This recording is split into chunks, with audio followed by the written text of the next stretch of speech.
Ito, bubuksan natin itong pinadala yung flashlight na U-port. So, titestingin natin kung legit ba. So, try natin i-open.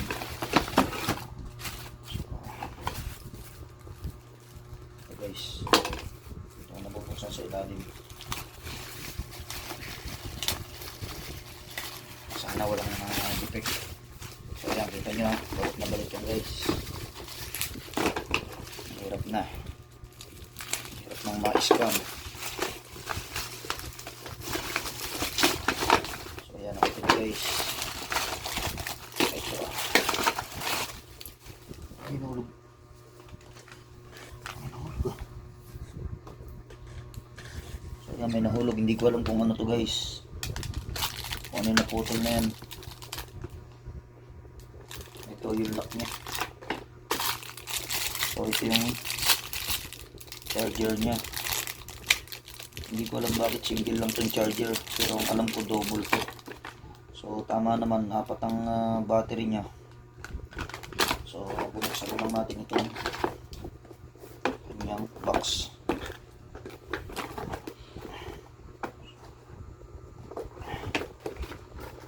So ayan.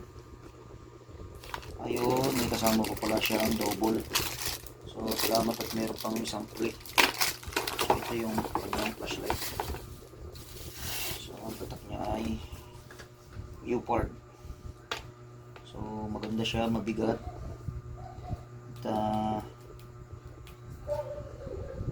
hindi ko alam kung anong tawag dito, kung alloy ba o stainless. Ayan. Pero mabigat siya guys. At ito nga, bubuksan natin at para ma-try natin kung talagang legit na malakas. So ayan, tingnan natin siya ng battery. So ang battery niya ay dalawa.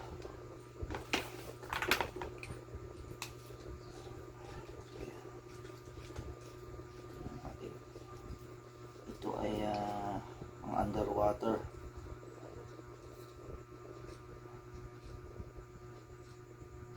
So ganun lang yung pindot niya. Hindi siya nagkakaroon ng clip. Basta pinindot mo siyang ganun, yun na. So ayan, hindi ko alam kung malakas ba to o mahina. Patayin ko yung ilaw.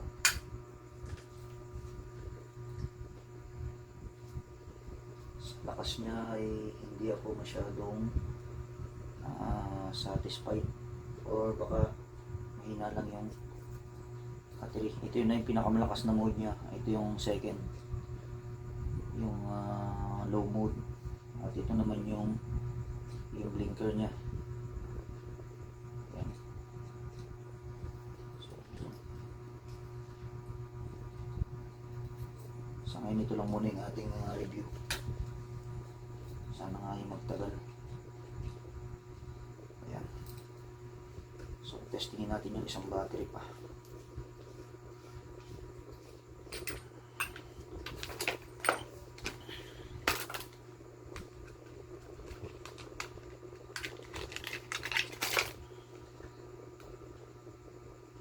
So bali itong kanyang battery ay 1,200 mAh lang. At hindi siya ganun kabigat. Itong dalawa mabigat, pero itong dalawa na isa ay, itong dalawang set, ang kabila ay magaan. Ayaw ko ba't ganun. So testingin natin.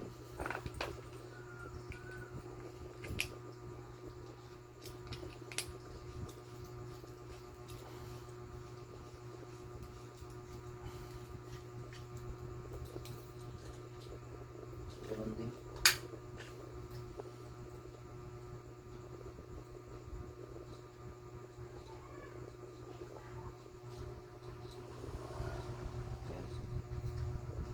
So yun lang, at siguro next time natin na i-testing itong kanyang charger. So yun lang muna guys. Thank you.